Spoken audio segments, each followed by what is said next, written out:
আপনার জীবনে কি এমন কোনো সময় এসেছে যখন আপনার বিরুদ্ধে এমন কিছু মিথ্যা বলা হয়েছে যা আপনার সম্মানকে আঘাত করেছে, যা আপনার অন্তরকে রক্তাক্ত করেছে, যখন আপনার চারপাশের সবাই সেই মিথ্যাকে বিশ্বাস করে আপনার থেকে দূরে সরে গেছে আর আপনি একা হয়ে গেছেন?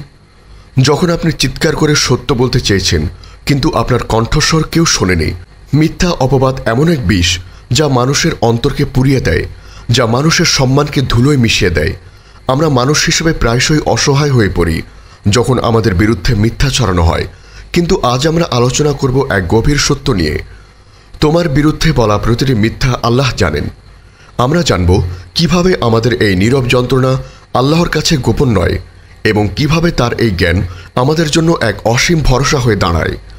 কোরআন, হাদিস এবং নবী রাসূল ও সাহাবায়ে কেরামের জীবন থেকে নেওয়া অমূল্য শিক্ষা নিয়ে আপনার ঈমানের জীবনকে সমৃদ্ধ করতে আমাদের ব্লগ থেকে পড়ুন অনুপ্রেরণামূলক প্রবন্ধ, শুনুন হৃদয় ছোঁয়া অডিও এবং আপনার জীবনের প্রতিটি প্রশ্নের ইসলামিক সমাধান খুঁজে পেতে আজই ভিজিট করুন আমাদের ওয়েবসাইট www.ummahkonth.com।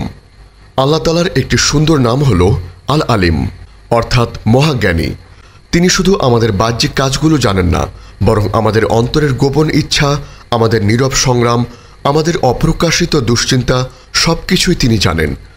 আপনি যখন আপনার বিরুদ্ধে বলা মিথ্যা অপবাদে নীরব থাকেন, যখন আপনি শুধু আল্লাহর কাছে আপনার মনের কথা প্রকাশ করেন, তখন তিনি আপনার প্রতিটি নীরব অশ্রু এবং আপনার প্রতিটি নীরব আর্তনাদ শুনছেন। তিনি জানেন কে সত্যবাদী এবং কে মিথ্যাবাদী। পবিত্র কোরআনে সূরা আল হাদীদের 4 নং আয়াতে আল্লাহ তাআলা বলেন, তোমরা যেখানেই থাকো না কেন তিনি তোমাদের সাথেই আছেন, আর তোমরা যা কিছু করো আল্লাহ তা দেখেন। এই আয়াত আমাদের আশ্বস্ত করে যে আমরা দুনিয়ায় যেখানেই থাকি না কেন তিনি আমাদের কাছেই আছেন এবং আমাদের প্রতিটি কাজকে দেখছেন। মানুষের দৃষ্টি থেকে যা গোপন, আল্লাহর দৃষ্টি থেকে তা কখনো গোপন থাকে না। মিথ্যা অপবাদ বা গীবত ইসলামে এক মহাপাপ। এটি এমন এক অপরাধ যা মানুষের সম্মানকে নষ্ট করে। আল্লাহ তাআলা পবিত্র কোরআনে সূরা আল হুজুরাতের 12 নং আয়াতে গীবতকে মৃত ভাইয়ের মাংস খাওয়ার সাথে তুলনা করেছেন। আল্লাহ তাআলা বলেন, হে মুমিনগণ, তোমরা অধিক অনুমান করা থেকে দূরে থাকো। নিশ্চয় কোনো কোনো অনুমান পাপ, আর তোমরা একে অপরের গোপনীয় বিষয় অনুসন্ধান করো না এবং একে অপরের গীবত করো না। তোমরা কেউ কি তার মৃত ভাইয়ের মাংস খেতে পছন্দ করবে? এই আয়াতটি প্রমাণ করে যে মানুষের সম্মান নষ্ট করা আল্লাহর কাছে কতটা অপছন্দনীয়। আর যখন কেউ আপনার বিরুদ্ধে মিথ্যা বলে, তখন সে শুধু আপনার সম্মান নষ্ট করে না, বরং আল্লাহর কাছে এক গুরুতর পাপ করে। আপনার বিরুদ্ধে বলা প্রতিটি মিথ্যা আল্লাহর কাছে লিপিবদ্ধ হচ্ছে। যে ব্যক্তি আপনার বিরুদ্ধে মিথ্যা বলছে সাময়িকভাবে জিতে যাচ্ছে। সে হয়তো সমাজের কাছে আপনাকে হেয় করছে, কিন্তু সে তার আখিরাতের জন্য এক ভয়ঙ্কর পরিণতি তৈরি করছে। কিয়ামতের দিন যখন সকল মিথ্যা প্রকাশিত হবে, তখন এই মিথ্যাবাদীরা তাদের কৃতকর্মের জন্য কঠিন শাস্তির সম্মুখীন হবে। রাসূল সাল্লাল্লাহু আলাইহি ওয়াসাল্লাম বলেছেন, কিয়ামতের দিন হকদারকে তাদের হক ফিরিয়ে দেওয়া হবে, এমনকি শিংবিহীন ছাগলকে শিংওয়ালা ছাগল থেকে তার প্রতিশোধ গ্রহণ করে দেওয়া হবে। সহিহ মুসলিম। এই হাদিসটি প্রমাণ করে যে সেদিন কোনো অন্যায়কারীর অন্যায় গোপন থাকবে না এবং প্রতিটি অন্যায়ের প্রতিশোধ নেওয়া হবে। তাহলে আমাদের কি উচিত যখন আমাদের বিরুদ্ধে মিথ্যাচার করা হয়? আমাদের প্রথম কাজ হলো ধৈর্য ধারণ করা। মনে রাখবেন, আপনার এই কষ্ট আল্লাহর পক্ষ থেকে আপনার জন্য এক পরীক্ষা। এই পরীক্ষায় উত্তীর্ণ হওয়ার মাধ্যমে আপনার মর্যাদা বৃদ্ধি পাবে। দ্বিতীয়ত, আল্লাহর উপর পূর্ণ ভরসা রাখা। আপনার জীবনের নিয়ন্ত্রণ তার হাতে ছেড়ে দিন। আপনি হয়তো মানুষকে সত্য প্রমাণ করতে পারবেন না, কিন্তু আপনি জানেন যে আল্লাহ সত্য জানেন। তৃতীয়ত, আল্লাহর কাছে দোয়া করা। আপনার প্রতিটি নীরব কষ্ট, প্রতিটি নীরব যন্ত্রণা তার কাছে পেশ করুন, কারণ তিনি একমাত্র বিচারক, যিনি সঠিক বিচার করবেন। রাসূল সাল্লাল্লাহু আলাইহি ওয়াসাল্লাম বলেছেন, মজলুমের অর্থাৎ অত্যাচারিত ব্যক্তির দোয়া থেকে বাঁচো, কেননা তার এবং আল্লাহর মাঝে কোনো পর্দা থাকে না। সহিহ মুসলিম।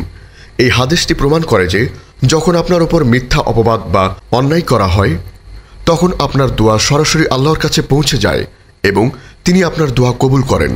রাসূল সাল্লাল্লাহু আলাইহি ওয়াসাল্লামের জীবনেও এমন অনেক ঘটনা ঘটেছে। যখন তার বিরুদ্ধে মুনাফিকরা মিথ্যা অপবাদ ছড়িয়েছিল, তখন তিনি অনেক কষ্ট পেয়েছিলেন, কিন্তু তিনি ধৈর্য ধারণ করেছিলেন এবং আল্লাহর উপর পূর্ণ ভরসা রেখেছিলেন। আর আল্লাহ পবিত্র কুরআনে সূরা আন-নূরের 11 নং আয়াতে তার নির্দেশিতা প্রকাশ করে দিয়েছেন। এই ঘটনা আমাদের শেখায় যে যখন মানুষ আমাদের থেকে মুখ ফিরিয়ে নেয় তখন আল্লাহ আমাদের থেকে মুখ ফিরিয়ে নেন না। পরিশেষে যদি আপনি আজ কোনো মিথ্যা অপবাদ বা অন্যায়ের শিকার হন তবে মনে রাখবেন আপনার এই কষ্ট বৃথা যাচ্ছে না।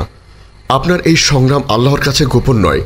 প্রতিটি নীরব কষ্ট, নীরব অশ্রু এবং প্রতিটি নীরব দোয়া তার কাছে লিপিবদ্ধ হচ্ছে। আপনার এই কষ্টের প্রতিদান হিসাবে তিনি আপনাকে আখিরাতের উচ্চ মর্যাদা দেবেন এবং আপনার গুনাহ ক্ষমা করে দেবেন।